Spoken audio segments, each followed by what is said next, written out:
Abaddooti dura nu dubbisa akkamati fayyaadha salaamataa dursa. Akkanatti salaamtaan maayini hudhamee salaamtaan. Hudhamee ganaa waan akkasii nyaachifna. Himtu atamma. Himin siin jedhee waan anaaf fadliisaa takka goote. Oma barbaade na godhu omani moko. Himi. Uy gaafa sana bakka ofumatti hojjette ishii gaafa keekii afaan keessumoo yoo. Jaalalli qoosaadha qoy. Isaatu mistira kana hunda isaa. Jaalalli qoosaadha siin jedhu. Garuu no himiti warra kaanittis akka kana goota taanaan.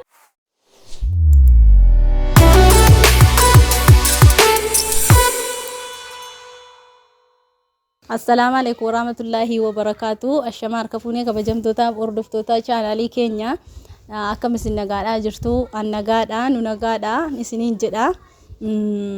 Fadliisaa gaana biratti argitanii na'uu dandeessu jarku walawwisuu jammaranii waan arge akka nun hin jenne. Egaa akkuma beekamu viidiyoo darbe irratti ani fadliisaanii Abraaruun akkasumas godhaara waan maaliif akka kana nutti godhaa jiru fadliisaanii akkasii Abraaruun nutti maaliif akkas godhee jira ani fadliisaa walii gallee jechuudha.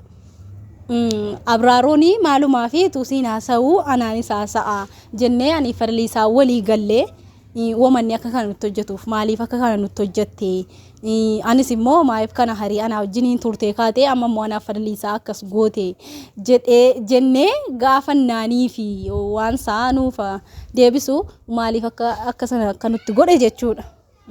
Kanaafuyyuu akkasin isiniin jedha Abraaruun egaa maaliif akka kana nutti hojjete jennee fadliisaanii akkuma amma isiniin jedhee ka'e fadliisaadhaan walii gallee bakka nummoo jechuudha maaliif inni akkas nu lachanitti gidduu keenyatti akka kana walii gadi nu lachanitti hojjeta fadliisaanis immoo namaan an sababa isaatii hedheetan namaan wallolee namaan walitti na buusee jettee waan kanarraa badii ofiis barattee jennaan anatti immoo maaliif akkas godhee jedheetan lama taanee maaliif akkas nutti goote jennee isa gaafannaadhaa fi nama qopheeffanneerraa yoonni nuun buluu dide jechuudha.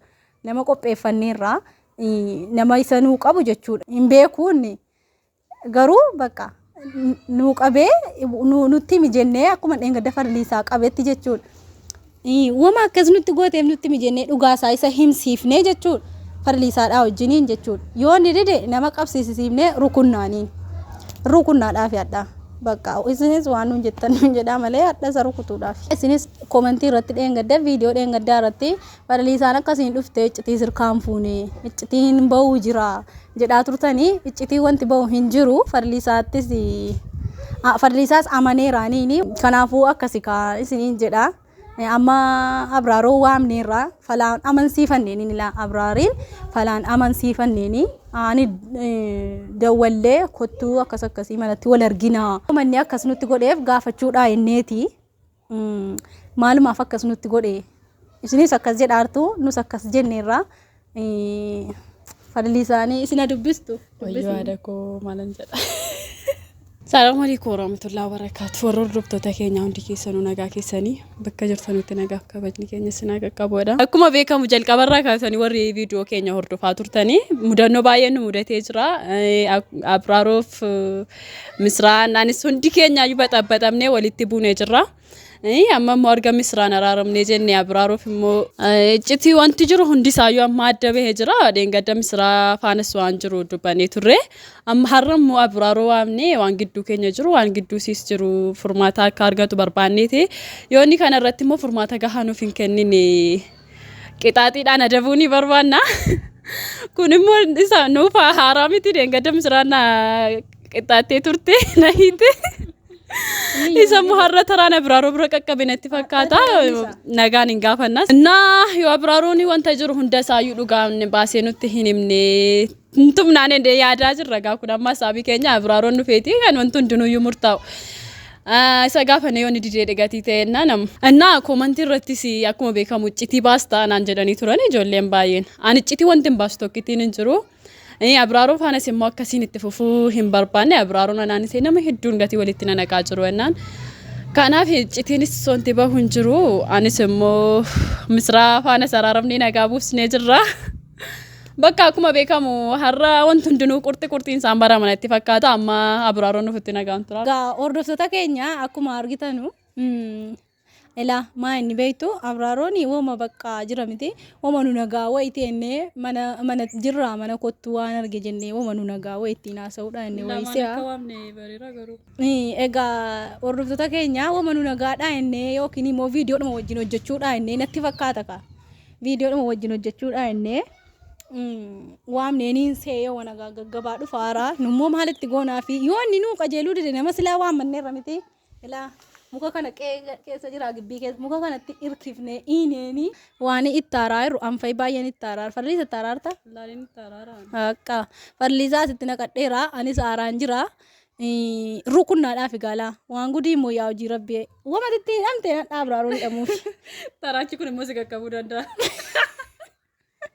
Ta'uun nafu yaa rabba tana nan qaqqabsiisin kunoo kanaan hidhannaa balleessitu taanaan immoo si qaqqabu hin balleessu ambadiin balleessu kanaan hidhannaa isa kanatti hirkifnee muktis kunoo gaa rabbinuu qopheessee as nuu kaayira kanatti hirkifnee rukunnaanii yoo inni nutti muudide hin qaxaqqaxnaadhaaf rukunnaafi gaalaa amma dhufutti nu hordofaan isiniin jedhaan waliin tura wanti nuyi isinitti himne immoo maa inni beektu elaa yoo as fidannee waan arge karakkarre nuun dhaabbatula. Nama beekaa barrii keenya irra nama niin beekne keenye barriirra keenye akkuma dhufee barrii keenya tol galeen nu qabi jenneeniini nu gaaqimii hin qabnu dubartoota kanaafuyyuu akkasiin isiniin jedha nu qabee nuu fide jechuudha. Nuu fidee kanatti nuu hidheennaan asitti gaafatannaa jechuudha. Dabaddabna gaajoonsiina booskii fa'i keessa keenya. Dabalee waan jira qoy hin gaabicuutu naa fedhe. Inni faan hordofa. Egaa hordoftoota keenya Abraaroon as dhiyaadheera jedhee egaa ni jirra gaa isinis egaa.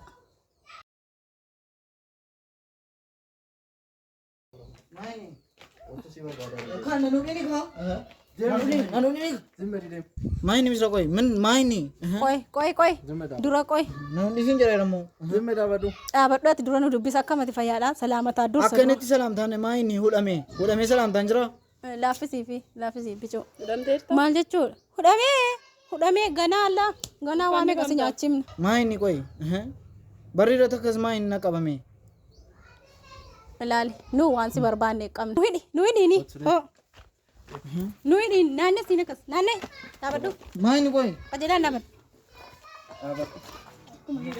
guddaadhaan mukti guddaadhaan akkamitti guddatee dhiifatee indee uumatti irratti saqqalalaa dhaabadhamma beekaan isinii dhamaara maayini qoy gurbichis jammar maasi galche daragaagee ammakoo qoy atuuni dhame wanti hiikamu jiru maal jechuu barbaada akkanitti dhame maayini qoy bagasiin indoomi fidi silkii kee hadhawaa danuu sirkaa guuran fidi maayini qoy yaa falliis siyaanneeti kan nuti si bilbille gizeedhaan nu fuudhiddeen turte sababa kanaatiin nu namaachi keenya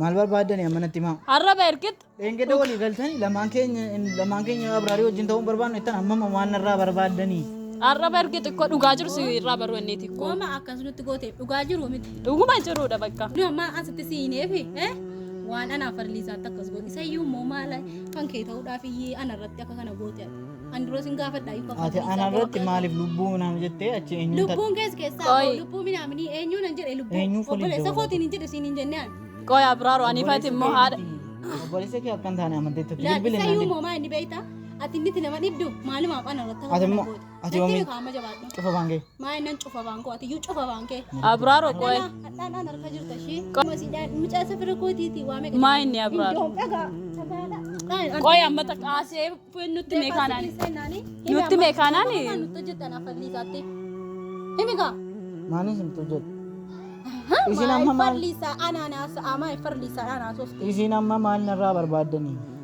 wanti nus irraa barbaanne maaliif akkas nu gootee si gaafataa jirra akkoo amma maaliif akkas nutti maanis hin godhe waa tokko nu goone asis ammaati asis akkas jijjiiramtee isii kana wajjin tasumamaati akkas natti goota amma gocha keeti kakkoo maaliif kana gooteedhaan mikoo kana kaadi aniifati akkoo har'a darajaa kanarra kan geenye kana amma nuti nusi hiinee fi nurqaa diddee deemtaadhaaf nutti immoo diddee deemtaadhaaf kanaafuyyuu amma qajeelaan na ikaare amma hidhamtee iyyuu nutti maan jirtu si naannoo nutti muufi gurbichas nan argala amma misira nan argita gurbicha eenyuun na qabe amma anuma si qabe lamaan keessan atu taate walitti isin bukeessa kana hojjetala gurbicha sin argusaan gurbichatti maal gochuuf Woman godhu na tu. gochuu. Woman godhu na tu beek.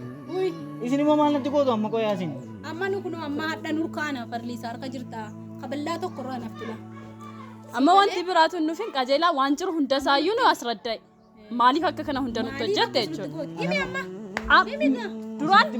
Duraan waa'ee misraas natti himtee turte aan. Eeyyeen jedhee taqabbaleen ture.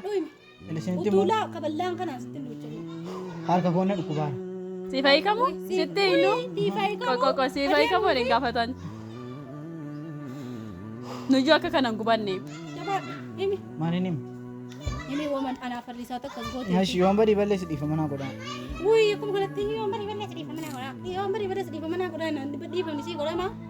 Dubartiis jamana amanuun hin ta'u. Dhiiroo. Kudhan xabbasuudha iyyuu. Dhiira leesas. Dhiiroo nama nama? Akkuma anaaf misraatti gooteedha. Misraama. Isiitti dhumatti haftushi. Himi amma. Jabaadha. Misraana tun amanamte aan akkasin taa'ee. Tu misraanni amanamte silaa ammoo egaa kaadii ta'uu keeti malee guwaadinyaa dhattee wal na barsiifte kaa ta'e ammoo jala deebitee. Ammaan hin godhe fadliisaadhaan. Fariisa si wajjin maaliin siin jedhe? Gudii keessa irratti barreeshiin. Maalan siin jedhe deebistee immoo achi as na gaafattaa waan goone. Ofii keeti wallaaltee. Beekamuu dinatti qabda jechaadha. Muudii tokko iyyuu wanti muudii qabde tokko iyyuu. Duraan atis beekaa bara. Nuyi waan seetee gaafadhaan gaaf tokko. Natti himtee tapha ergi durgaa jiru ko duraan. Fadliisaan si gowwoomsaatti. Maalan gowwoomsaanii naan. Maa inni sinna gowwoomsitu. Amma na eegtan na eegtan. Ini kamaan jirtu amma waan jiru hunda. Himi. Himi gaa. Himi tamu nim totamma. Himi sin jedhee waan ana farliisaa takka Oma qoodee. barbaade na godhu amani moko. Himi jabaadhu kaa. Amma waan jiru hunda isaa himi Abraar. Maaliin isitti immoo barbaadda walii galtanii miti wal fudhadhaati boolloo galaa. Maal jette? Maal barbaadde sitti meeqa kunoo? Maalatti himte sin jedhee. Kun deebii ta'uu hin danda'u ko. Jabaadhu tun kanaallee adda kee bakka lamatti siin dhodhoosini. Jabaadhu kaa.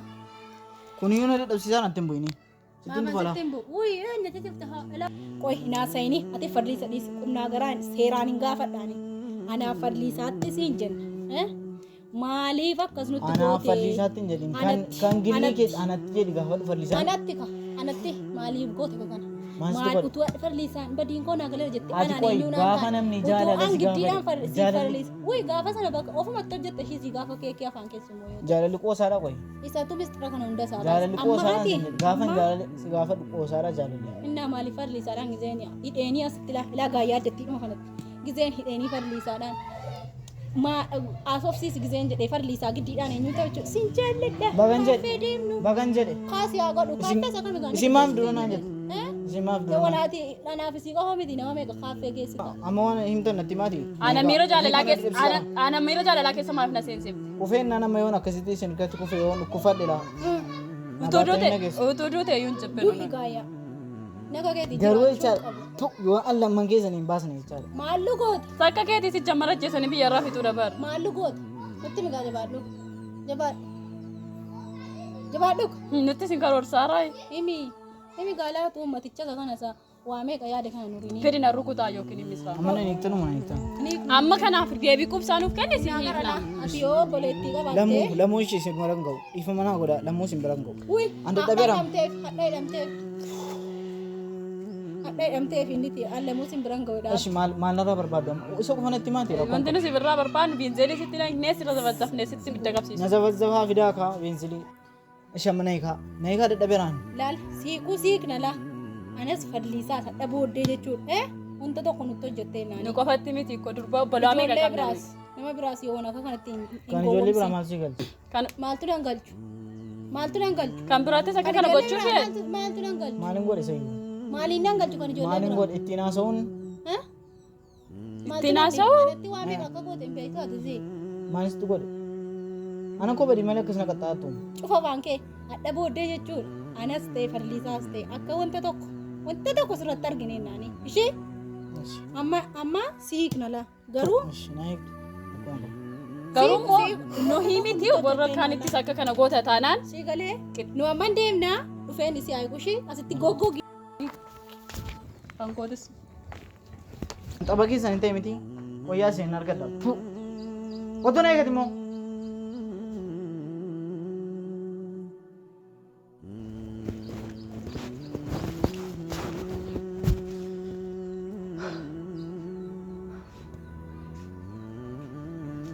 Dafii na eegbannaati. Siin immoo siin barashii. Baruun kun oolu. Dimmeerii qaxxali deem.